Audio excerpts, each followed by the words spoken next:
cactus people. It's a nice quiet autumn day now after the storm yesterday, and I was making some preparation for another video when I came across something with the Opuntia monacantha. One of the plants has a much greater variegation than the other plants. These are all variegated plants. This one is the normal one I've been growing. You can see a little bit of variegation, more on the other side. I'm going to keep that as a control, but these ones, there's much more white or lighter colour variegation, especially when you look at the other side. They're muchly the same, but this one at the end is the one I was mostly interested in. The plant itself, I don't know if I said it was in the bed, so I'm not going to be showing that on camera at the moment. But this, if you turn it over, is almost without green on that side. It's just a very pale lemony yellow on it, and I'm wondering if I can actually get a cultivar from this if I keep it separate to the other cuttings. So what I'll do, I'll keep these are all off the same plant.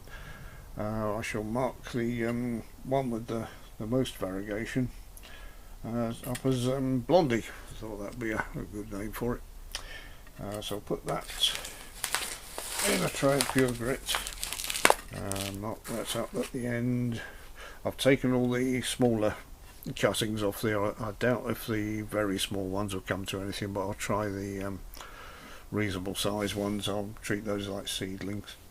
But I'll put that into pure grit, put a date on the back so we know when we started, and likewise I shall strip these off, choose the bigger ones, but I will keep that one definitely separate, and this one will go right at the end as a control plant, so I can compare that to the other plants.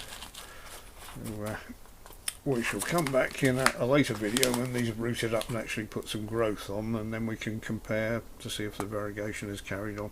Probably will. Probably we'll get more variegated plants off of these cuttings.